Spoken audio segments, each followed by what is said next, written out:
তার থেকেও খারাপ পারফরমেন্স আমরা দেখছি, যে গুলোকে সরিয়ে নাও। কিন্তু ইন্টারেস্টিংলি তারা তাদের নিজেদের ব্যারিয়ার গুলো কিন্তু রাখছে, আর তৃতীয় বিশ্বের রাষ্ট্রগুলোকে বলছে না, একেবারে তোমরা সীমাহীন সমস্ত রকমের ব্যারিয়ার্স গুলোকে তুলে নাও, নিষেধাজ্ঞা তুলে নাও, বাণিজ্যের ক্ষেত্রে, লেনদেনের ক্ষেত্রে, ইনভেস্টমেন্টের ক্ষেত্রে, প্রাইভেটাইজেশনের ক্ষেত্রে, এভরিথিং। অথচ তারা নিজেরা মানে ওয়েস্ট, তারা নিজেরা কিন্তু এই ব্যারিয়ার গুলো নিয়ে কন্টিনিউ করছে তাদের স্বার্থটাকে সুরক্ষিত করবার জন্য। তো এই বিষয়টাকে মাথায় রেখে জোসেফ স্টিগলিজের যে নতুন বই, এটা আমি সবাইকে রিকোয়েস্ট করব যে একটু দেখতে পারলে খুব ভালো হয়। ভীষণ ইন্টারেস্টিং এবং খুব ভালো বই, যেটা সম্প্রতি প্রকাশ হয়েছে এবছরে। সেটা হচ্ছে the road two freedom, economics and the good society. এই লর্ডার একটা চরম ক্রাইসিসের মুখে, ফেলিয়ারের মুখে পড়েছে, এবং তিনি বলছেন যে ৭-৮ সালের যে ফিনান্সিয়াল ক্রাইসিসটা হয়েছিল, সেটা বলছেন যে deregulation was the biggest ever financial crisis in the world. Free trade accelerated the process of D-industrialisation. কি সাংঘাতিক!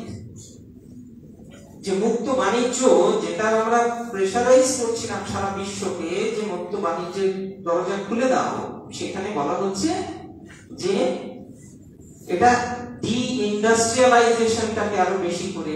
ডি-ইন্ডাস্ট্রিয়ালাইজেশন মানে কি বলবো ছাত্রদের জন্য, মানে শিল্পায়নের যে প্রক্রিয়া, সেখান থেকে ব্যাকফুটে চলে যাওয়া, পেছনের দিকে চলে যাওয়া।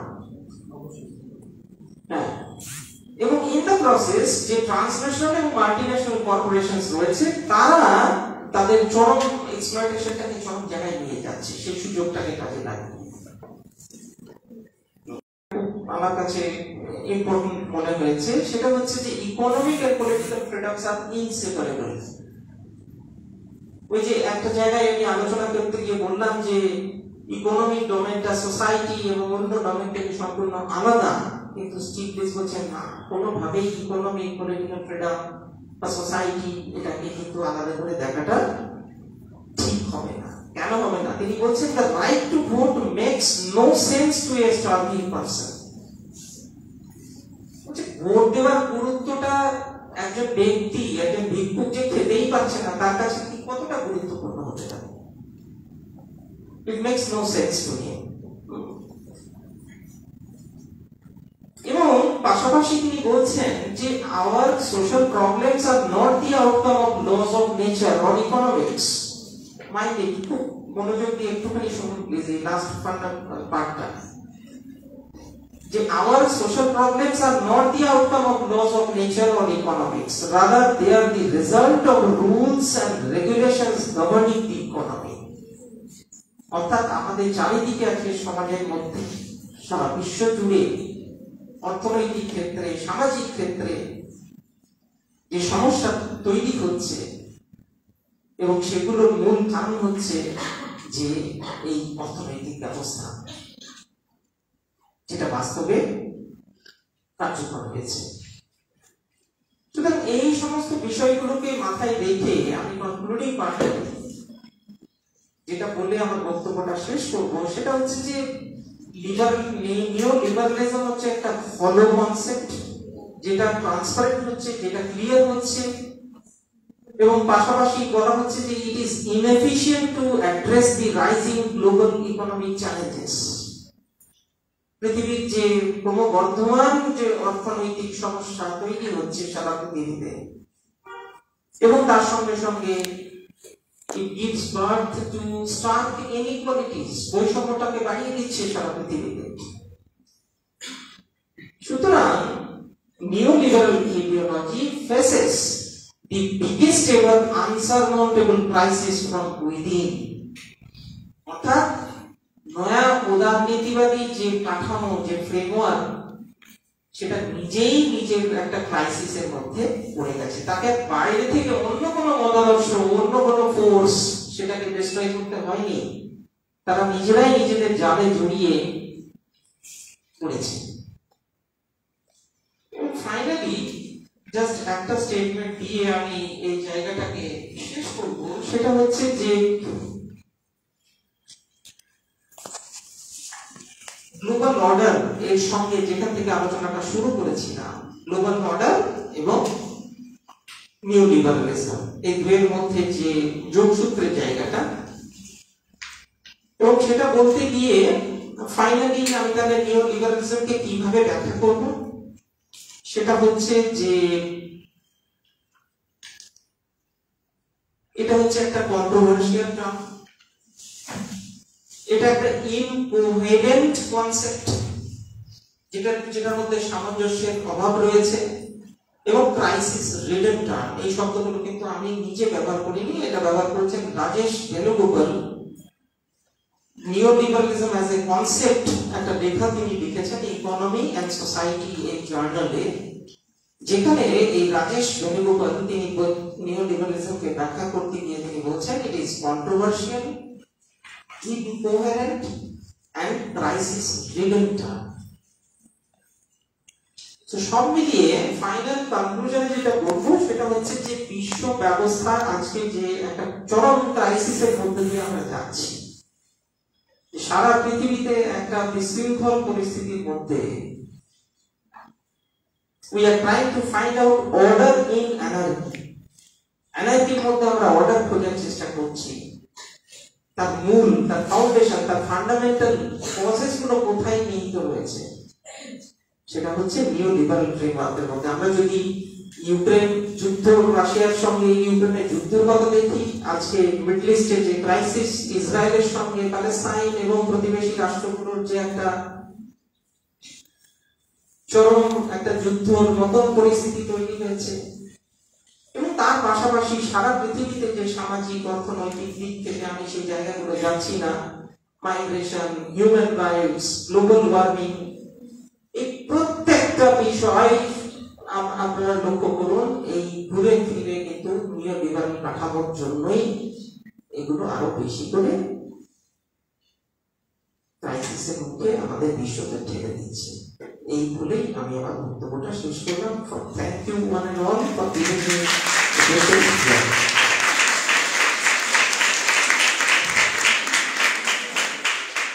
আমি অধ্যাপক রাজকুমার কোঠারিকে অত্যন্ত ধন্যবাদ জানাচ্ছি। একটা কিন্তু অতি বিতর্কিত একটা বিষয়, সেটাকে খুব চমৎকারভাবে পরিবেশন করেছেন। আমি উনি যে লেখাটার কথা বললেন, যেটাকে আমি করেছিলাম বেশ কিছুদিন আগে বেরিয়েছিল, সেটা পড়ে আমার খুব ভালো লেগেছিল। তা আজকে উনি খুব বিস্তৃতভাবে অনেকের কথা বলেছেন, এবং আমি যেটুকু বুঝলাম সেটা হচ্ছে যে মানে নিওলিবারালিজমের উত্থান, তারপরে তার মূলত নিওলিবারালিজমের যে ক্রাইসিস, এটা নিয়ে খুব বিস্তৃতভাবে বলেছেন, এবং নিওলিবারালিজম যে শেষ পর্যন্ত কোনো সলিউশনের কথা বলে না, সেটা বলতে গিয়ে জন চমস্কি, বন্ধু স্টিগলিটস, এরকম অনেকের কথা বলেছেন। তা আমি এইসবের ভিতরে এখন কিছু বলবো না, কারণ আমি এখন যেটা বলবো সেটা হচ্ছে আমি ইনভাইট করছি পার্থী সেন সান্যাল, উনি আজকে আমাদের খুব আলোচক, ওকে ওর বক্তব্য রাখছি, তারপর কিছু প্রশ্ন, খুব বেশি আর সময় আমরা নেব না, তারপর আমার কিছু যা বলার।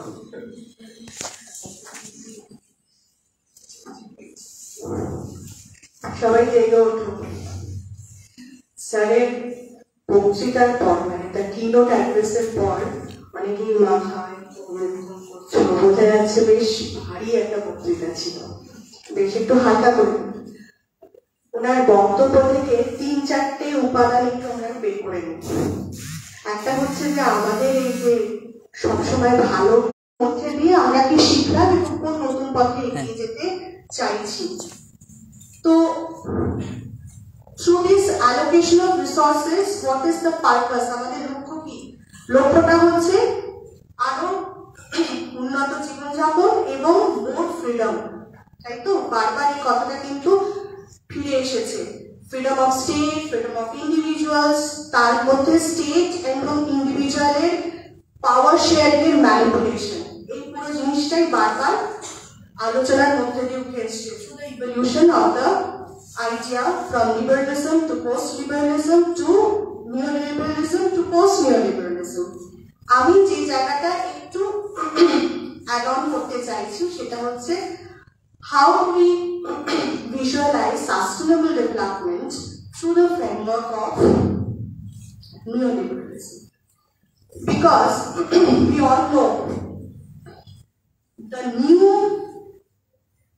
technology or the technique that neoliberalism has gifted the world is the idea of sustainable development.